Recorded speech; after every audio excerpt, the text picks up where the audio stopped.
5G is a real game changer. It provides much higher bandwidth and therefore much higher speeds for data transmission. It provides much lower latency, which enables, sort of as a bedrock, the Internet of Things, which basically means the Internet of everything. All devices out on the market, practically everything can talk to each other, with huge implications on the market, on the industry, on consumers, on data, and the monetization of data. This is going to be one of the biggest game changers that we have seen in the last 10 years. As driver for the rollout of 5G, we see much more the industry, much less the typical consumer applications. 5G is not about another cat video that you can upload. 5G is about what the industry really needs and what the industry can make of it. The starting point for the implementation of 5G is to get the frequencies out on the market. The European Union has pushed the member states to have this done by the end of 2020, in particular with the pioneer band of the 3.5 gigahertz area. So what does that mean? It basically means that the member states' regulatory authorities are putting out auction or tendering procedures in order to bring the frequencies into the market, while at the same time they're under pressure of the politicians because they also believe that 5G can do lots of things with regard to, for example, coverage obligations and ensuring competition.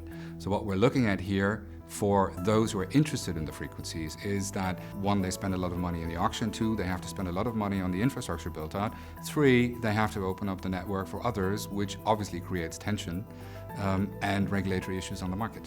The authorities in the member states are also thinking about making frequencies available for private 5G networks, which means that they'll be made available for local applications, manufacturing sites, campus solutions. So you might have lots of local 5G networks for very specific, bespoke industry applications out on the market, and that opens up a whole new area of services that can be provided because the core competence of a manufacturer is not necessarily building a 5G network and operating it. So they'll be looking at IT providers, they'll be looking maybe at the incumbent MNOs or others to provide those services, which means that there's a whole new field that is going to open up in this respect.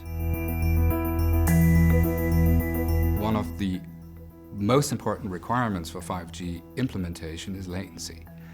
That has to be sort of in the low-digit millisecond area. 5G can provide that, but at the same time, there's also impacts on how the services are actually being structured. You will have to have much more antenna sites. You have to also have more intelligence from a central cloud move towards the edge of the networks because the processing speed that is required is so high that the intelligence must be at the edge. By the end of 2020, we'll have networks implemented and applications available. Think about what you want to do. Think about the possibilities that 5G connectivity actually offers. Think about the data that can be generated. Think about how it's going to be transported, how it's going to be processed, where you want to process it. Think about protecting your data, because this is not only about personal data, this is machine data, but very valuable to you. So there's lots of opportunities out there. It's really exciting. Get started.